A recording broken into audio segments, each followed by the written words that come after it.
दुनिया में बहुत से ऐसे लोग हैं जो कभी अपने आप में 10 मिनट के लिए भी आनंदित होकर नहीं चले। दुनिया में बहुत से ऐसे लोग हैं जो अपने पूरे जीवन में एक पल के लिए भी किसी के सामने नहीं बैठे उनसे सच में प्यार करते हुए। उनका पूरा जीवन बीत जाता है इन चीजों के साथ एक पल भी बिताए बिना। ऐसे लोगों के लिए गोकुल में कोई जगह नहीं है।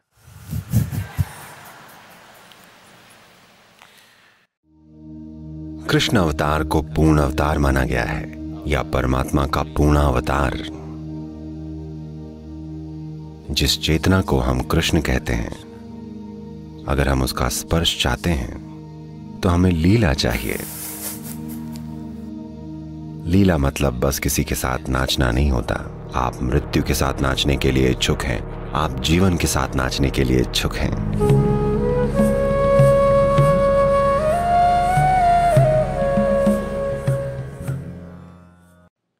उनके बचपन के बारे में बहुत कुछ कहा गया है। उनके बारे में अनगिनत गीत लिखे गए हैं। ये कहानियां 3,500 सालों से इस तरह चली आ रही हैं जैसे कि कल की बात हो। शायद ज्यादातर परिवारों में उनके खुद के बच्चों या नाती पोतों के बचपन की तुलना में कृष्ण के बचपन की बात ज्यादा की जाती है आज भी।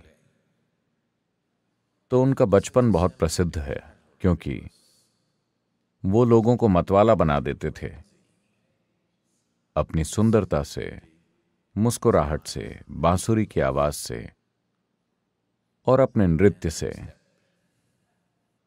तो कृष्ण बहुत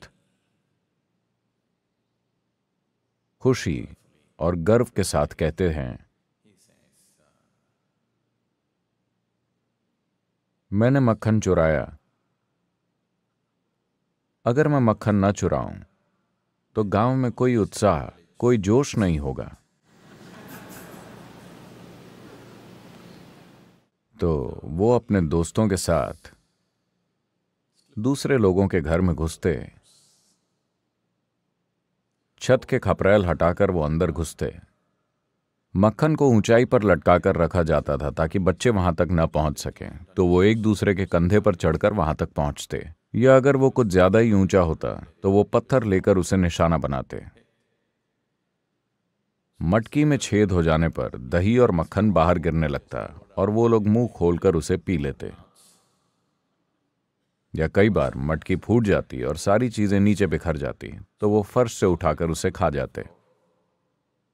वो अपने दोस्तों के साथ भी उसे बांटते और फिर भी काफी कुछ बच जाता क्योंकि कुछ बहादुर लड़के ही ऐसा करते। दूसरे लोग सेफ गेम खेलते तो वो बंदरों को बुलाकर उन्हें भी खिलाते। ये सब बहुत रोमांटिक लगता है, मगर ये ऐसा ही है जैसे पड़ोस के बच्चों ने आपके फ्रिज पर धावा बोल दिया हो। That's the reality. तो कुछ लोग गुस्सा हैं, कुछ लोग दुखी हैं, मगर वो आज के लोगों की तरह पागल नहीं होते थे। आज लोगों को दौरा आ जाएगा।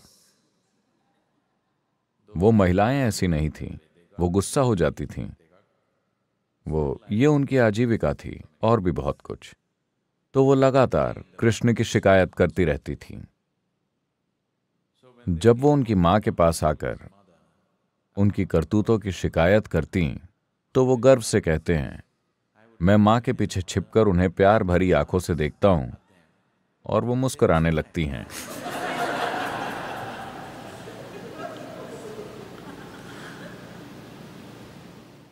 गुस्सा होने पर भी ये गोपियां इतनी अच्छी होती थीं कि आपको सिर्फ उन्हें प्यार से देखना होता था और वो शांत हो जाती थीं।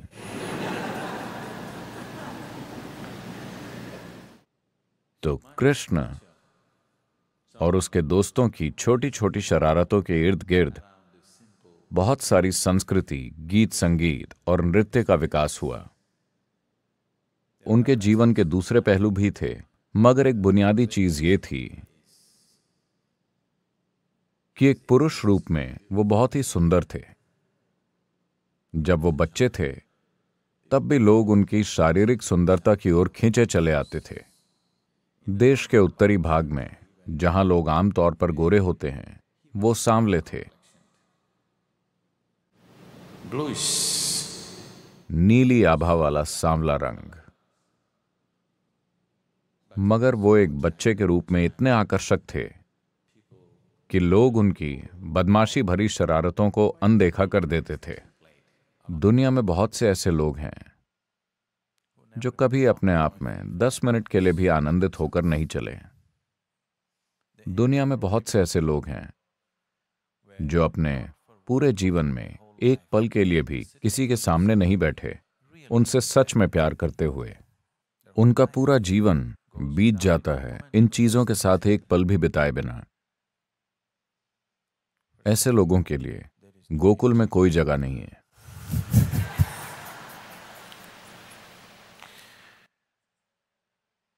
गोकुल ऐसी जगह है जहां लोग अपना काम करते हुए भी खुशी से उछलते कूदते रहते हैं। वो गाते थे, नाचते थे, प्यार करते थे। 24 घंटे आनंदित रहना, प्यार से भरा रहना एक इंसान की पहुंच के बाहर नहीं है। देश के सांस्कृतिक मूल्यों में कृष्ण की इतनी अहमियत इसलिए है क्योंकि इस व्यक्ति ने अपना पूरा जीवन एक खेल की तरह जिया, चाहे कुछ भी हो रहा हो।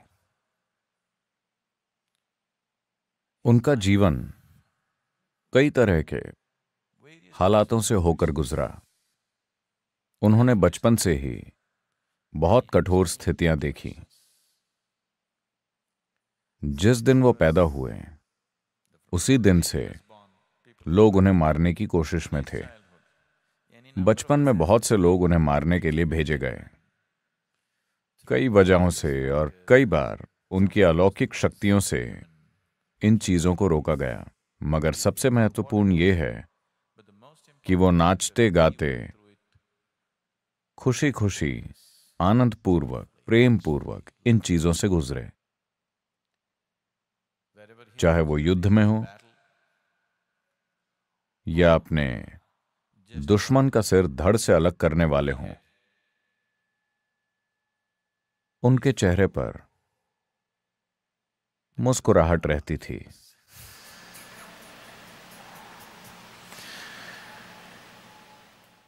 चाहे वो एक प्यार भरे या खुशनुमा माहौल में हो या भयानक स्थितियों में, जरूरत पड़ने पर वो कठोर हो जाते थे। मगर उस जरूरत के खत्म होते ही वो हर तरह की मुश्किल स्थितियों में भी मुस्कुराते हुए उससे गुजरते थे। Unfortunately, people would like to see this as a divine quality. दुर्भाग्य से लोग इसे किसी दिव्य गुण की तरह समझते हैं। मुस्कुराना एक मानवीय गुण है, ये कोई दिव्य गुण नहीं है। जिन इंसानों ने इसे खो दिया है, उन्होंने अपनी खुशी को स्वर्ग भेज दिया है। उन्होंने अपनी खुशी को स्वर्ग भेज दिया है। सिर्फ वहीं वो संभव है। तो एक बच्चे के रूप में उन्होंने अपने बहुत से गुण दिखाए। जब वो सिर्फ 3 महीने के नवजात शिशु थे, पूर्णिमा का उत्सव आया। इन कृषि संस्कृतियों में पूर्णिमा हमेशा से एक उत्सव की तरह मनाया जाता था। वैसे तो हर दिन एक उत्सव था, पूर्णिमा और भी अच्छा बहाना था।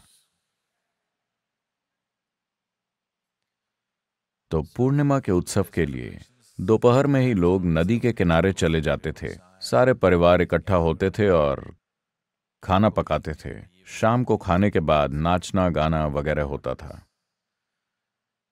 सभी स्त्रियां खाना पकाने में व्यस्त होती थीं, तो बच्चों को इधर उधर किसी के साथ छोड़ दिया जाता था। ये 3 महीने का शिशु था। धूप होने के कारण मां यशोदा ने कृष्ण को एक खड़ी बैलगाड़ी के नीचे सुला दिया ताकि उन्हें छाया मिले।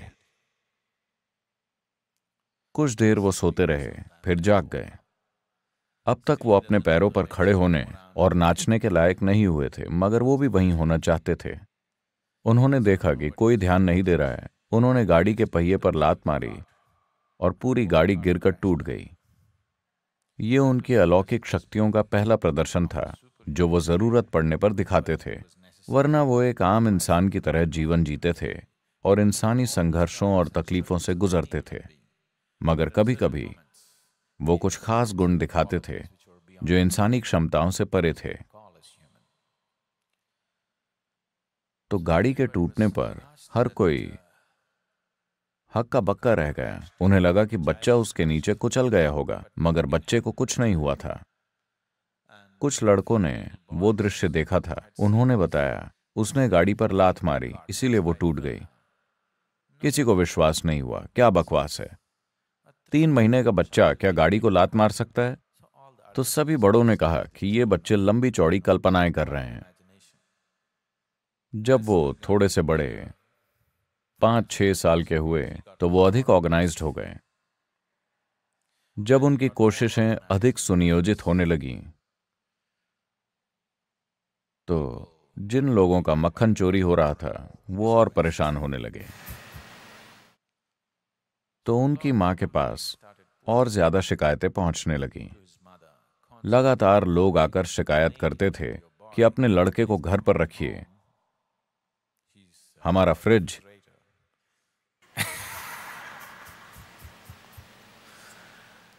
तो ये कुछ ज्यादा ही हो गया। तो मां यशोदा ने उन्हें डांटा। उन्हें मां से निपटना आता था। वो जानते थे कि उनके डांटते ही तुरंत कैसे रोना है।